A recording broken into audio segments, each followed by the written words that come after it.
My name is Amy, and I'm 33 years old. I started a business during my college years, and through hard work, I became the CEO. Over time, I expanded the company to achieve an impressive annual turnover of $3 million. Unfortunately, my husband and I were unable to have children. He mocked me for this, calling me barren throughout our marriage. To make matters worse, he fathered a child with another woman and decided to marry her. Despite his own infidelity, he continued to demean me until the end. His cruel remarks cut deep. He once told me, "Go get some fertility treatment. It's a joke to live your whole life alone. And you have the nerve to say that after having an affair, it's true you can't get pregnant. No one will marry someone like you." I had finally reached the breaking point. A few days ago, I filed for divorce. I've moved back to my parents' house, while my soon-to-be ex-husband remains in the home we shared. He contacted me to remove my belongings because he plans to live there with his new partner. Today is likely the last day I'll see him, and he stayed true to form with his sarcasm. "The future bride is coming. The barren woman should pack up and leave. Your presence will make her uncomfortable," he said. "This was my home too," I retorted. "Why should I rush out for your cheating and remarried partner? The divorce is already final." Such clingy remarks are disgraceful. "We agreed that I continue living here, so you have no reason to stay. Hurry up. I was going to leave anyway. Good luck finding a new man to support you. Oh, but a barren woman like you remarrying is impossible." His continued sarcasm was astounding. I had grown accustomed to his contempt, but his nasty remarks still grated on me. I knew I had made the right decision to divorce. As I sighed, I wondered why I had ever married him. We met by chance at a cafe near our workplace, and after his persistent pursuit, we started dating. I had always been focused on my work, with little involvement in romance, often feeling betrayed and hurt. Despite this, I still hoped for a family and children in the future. As a CEO with a $3 million revenue, I was frequently approached for my money, which I despised. To avoid this, I lied to my husband, claiming to be a low-income contract worker, and even used a subsidiary's business card to hide my true status. He said he fell in love with me at first sight and pursued me relentlessly. Little did I know he would turn into such a sarcastic person. As years went by, it became clear that a man's interest would wane for a younger, more attractive woman. And my husband proved that when he started an affair right after our marriage. He even fathered a child with his lover. When he asked for a divorce, I accepted immediately. Assuming I was financially poor, he never discussed dividing assets. Instead, when he and his mistress came to apologize for his infidelity, they quickly offered compensation for my mental distress. "Amy, you're a contract worker, aren't you? In a worse position than me, childless and abandoned. A younger woman has taken your husband and child to remarry. I'm terribly sorry. We'll definitely pay the compensation," his mistress said. Indeed, my husband added, "Infertility treatments cost money, and I will pay my share too." Despite their promises, their words were laced with scorn, fueling my anger. His mistress, a charming woman 8 years younger than me, was eager to have a child and become a housewife. When my husband wasn't around, I asked her if she planned to continue working. She firmly replied that she intended to quit after taking a 3-year maternity leave to get money from the company, rather than quitting right after marriage. "But isn't that inconvenient for the company?" I asked. "Well, I became a full-time employee to get all the benefits, right? It's not uncommon for people not to return after maternity leave." "You're too serious, Amy. You need to be smarter about this. It's probably why your husband left you," she retorted sarcastically. I was seething with irritation. I had no problem with being a housewife, but I couldn't empathize with someone who so thoughtlessly inconveniences others. My husband, oblivious to her disregard, had continued to belittle me. "Infertile women should hurry up and get treatment. Your looks are your only asset, and they're fading with age too," he'd sneer. "Who are you talking about?" I asked, feeling a surge of defiance. "You, the infertile woman," he replied with contempt. In response, I pulled out some documents from an envelope. "What's this?" he demanded, unable to hide his agitation. Inside were 3 documents I had carefully gathered, each meant to shock him. After years of mockery, betrayal, and listening to him brag about his affair and remarriage, my anger had reached its peak. I didn't want his compensation money. I was determined to get my revenge and leave him unsettled. "You kept calling me infertile." So I got tested. Here are the results, I said, placing the documents in front of him. No abnormalities. So who is this infertile woman you keep talking about? Maybe the issue lies with you. This is ridiculous, he stammered. It has to be her. Despite our efforts, we never managed to have kids. Even if you say there's nothing wrong with you, I managed to have a child with her. I wasn't even trying, and she got pregnant right away. He looked visibly confused, as if the fear that his infertility might be the cause and the suspicion that the child might not be his were overwhelming him. Well, it's too convenient that she got pregnant so quickly when we couldn't. She's young and cute, but could it be someone else's child? He muttered, his shock evident. You haven't been tested, have you? I said. It might actually be your child. Don't be so pessimistic. I tried to console him, but he seemed to have convinced himself of his own infertility. Disturbed, he immediately contacted his lover, insisting they needed to talk. What did she say? I asked. She's coming over now, he replied. That's good, I said in a deliberately cheerful tone. If you can confirm it's your child, you'll feel relieved, right? After a moment, he pulled out another document from an envelope. It was a detective's report. This photo. It's me. When was this taken? And this one, right after we got married. Did you know about this all along? Yes, I said calmly. I've known about your infidelity for years, long before you ever admitted to it. That's why I wasn't surprised when you confessed your affair. At the time when I was happiest in our marriage, you were already involved with someone else. Why didn't you say something sooner? If you knew, you should have talked to me. I feel like a fool for not seeing it. Why should I be the one getting scolded? I've been turning a blind eye to your affairs. You should actually be thankful. Hiring a detective right after we got married, that's just pathetic. It's clear you never trusted me at all. I'm shocked, but I know divorcing was the right decision. In the end, you were deceiving me too. We were betraying each other, so it's only fair. When we decided to get married, I was completely carefree and didn't think to conduct a background check on you. I submitted the marriage registration without truly knowing you. We were newlyweds, affectionate and intimate, but even if it wasn't a marriage of convenience, it's never a loss to understand your partner's background. So just to be cautious, I requested an investigation a few months after our marriage. That investigation unexpectedly revealed your infidelity. I was shocked, as there were no signs of cheating before. But I didn't fall into despair. I wasn't obsessed with you. I married you because you courted me. Yes, I loved you, but only because you cherished and loved me. I wasn't going to cling to a husband who didn't care about me. I wasn't deeply hurt. I was just astonished that you could be with me while seeing other women. I told you this to set the record straight. From the beginning of our marriage, my career was my top priority, and I didn't want to get bogged down with divorce proceedings or negotiating alimony right away. Instead, I chose to focus on my work, which is why I continued to ignore your infidelity. When I revealed this to you, you responded with, "But weren't we trying to have a child?" What would you have done if you had gotten pregnant? Were you planning to raise it together even though you knew about the affair? Yes, I said. A child is a gift from God, and we can't control everything. I lied. The truth was, I pretended to be trying to conceive with you because you wanted a child. After your infidelity came to light, I secretly took birth control pills. Honestly, I was reluctant to start a family with an unfaithful husband and anticipated that we would eventually divorce. To avoid pregnancy, I secretly continued using birth control. Ultimately, the fact that we didn't have children was a planned outcome. While I had some fantasies about having kids, I wasn't strongly motivated to do so. Even with a babysitter, I knew that parenting would distract from my work focus. I went along with my husband's desire to have a child, but I had no obligation to undergo pregnancy and childbirth for a man who deceived me. In short, we weren't infertile.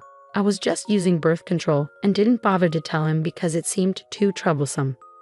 Unaware of this, my husband mistakenly believed he was infertile and thought his mistress was pregnant by another man. As we discussed this, his mistress arrived at our house for the first time since the alimony negotiations. She was the type who easily attracted men and was often disliked by women, and today was no different. "Hello, Amy. You're here to collect all your things, right?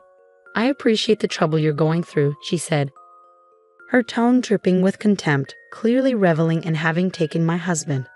I replied sarcastically, "I should be thanking you. You're taking over my hand-me-down husband and house." Her smile faltered at my response.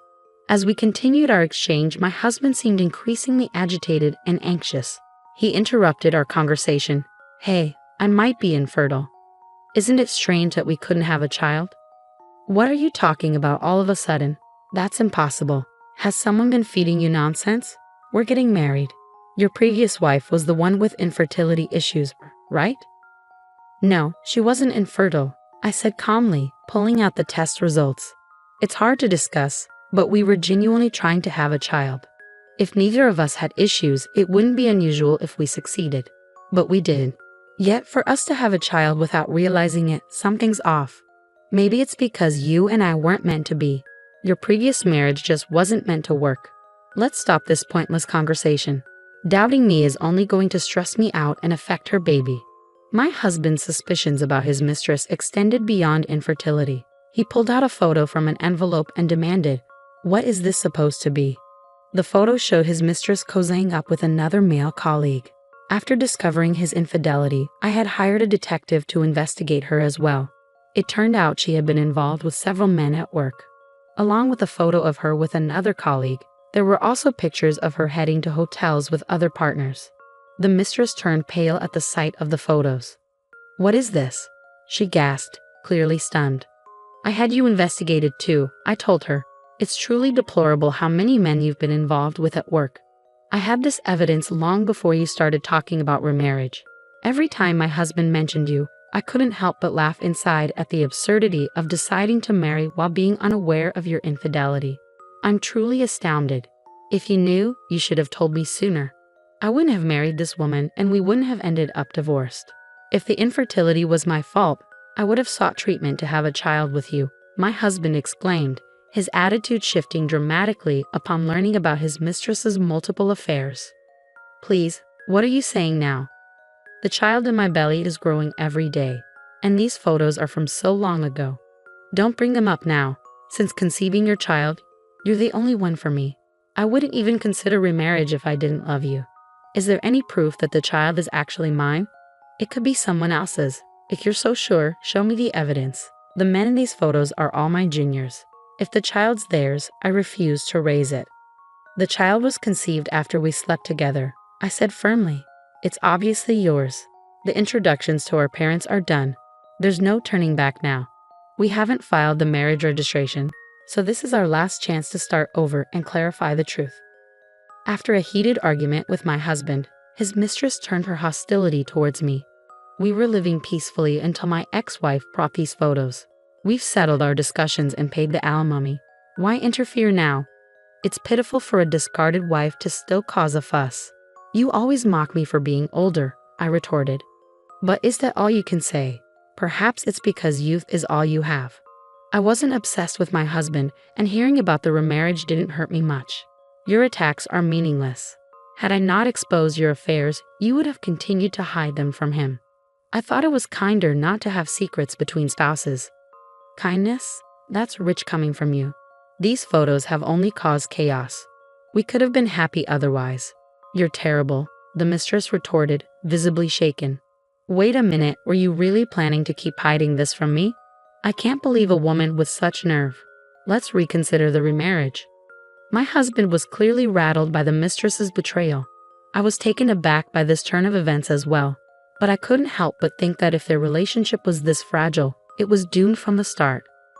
"I paid alimony to you, justifying my relationship with him. If it's going to be nullified, I should have just denied the affair from the beginning," I said. "Calling off the remarriage now is unthinkable." Upon hearing this, my lover responded, "About that alimony, I accepted it at the time, but I donated all of it afterward. I have enough money as it is. I never wanted to keep any money from you too, so I don't appreciate being talked down to as if you did me a favor with that amount." "What? Don't talk big when your income is probably enough to cover that small amount," the mistress snapped. "That alimony nearly wiped out my savings. Donating it is just a joke, right? If that was the case, you should have said you didn't want it from the start." No, my husband interjected. "She's just a contract worker in our subsidiary. Her income is clearly less than ours, so that's obviously a lie. If you really have that much money, marry me again and support me." My husband spoke with disbelief, still mocking me. I had planned to support you after a few years of marriage. So when I heard you were divorcing me to remarry a younger woman, I thought it was foolish. Stop with the nonsense. Actually, I said calmly, there's something I've been hiding. Look inside this envelope. As I spoke, my husband pulled out a photo from the envelope. It was a picture of the board of directors of the group company he works for. His expression turned to shock as he saw the image. The mistress's eyes widened in recognition. Isn't that this lady? She asked incredulously. Is this a fake? Of course it's not a fake, I replied. The person at the center of the photo is me. I'm the president of your parent company. Sorry for keeping it a secret. Wait a minute, the mistress exclaimed. You're supposed to be just a contract worker at our subsidiary, and I thought the president of the parent company was a man. Stop lying. Yes, I used a pseudonym at the company, I admitted. When I started my business as a student, I faced frequent dismissal simply because I was a woman. To navigate these challenges, I used a male pseudonym and kept my identity private. My father acted as a director and spokesperson in the media while I pretended to be a contract worker. This strategy helped me avoid the scrutiny and potential jealousy that might arise from being a female president. I intended to reveal my true identity to you eventually. I had enough funds to support us, but saying my parents were dead was also a lie. My father is my business partner and my mother is well and living at home. Only the top executives knew the truth, so it's natural that you, as a subsidiary employee, wouldn't have been aware of it. When I disclosed this, their faces turned pale. My husband pleaded, I don't know if the child is mine. I'll cancel the remarriage. Please, I beg you, cancel the divorce. I really wanted a child with you. You were just insulting me and calling me a baroness, I responded coolly. The divorce papers have already been filed. It's impossible to cancel now. Do you understand who you're speaking to? With a smile, I added, as the president of the parent company, I've resolved to address this situation publicly to protect my valuable employees from being deceived by your behavior. The mistress, who had been mocking me as an older woman, suddenly shifted her tone and apologized. I'm sorry for trying to take your husband. If you wish, I'll return him to you. Please forgive me. I replied, he's my hand-me-down, so I don't need him returned. By the way, I need to announce the pregnancy within the company once it's stable. The mistress's face went even wider at this news. Please, could you not do that? Why would it cause problems if the company knows? I asked her sarcastically, do you think it wouldn't be a problem? It's likely that you're still involved with others in the company. If exposed, you face backlash from those men and find yourself in a difficult situation. I resolved to make the situation public. The next day, I went to the office and revealed that I, the president, am a woman and that my husband had an affair, divorced me, and had a child with his mistress. The revelation caused a stir among the employees, with many whispering about the scandal. As a result, my husband lost his credibility at work and became a target of criticism. He found himself in a difficult working environment. The mistress was also exposed for having relationships with multiple men at the company. She faced the wrath of those men, who were furious after receiving expensive gifts from her under false pretenses. Although the scandal could have led to lawsuits, it didn't go to court. The mistress managed to deflect blame and claimed the gifts were hers.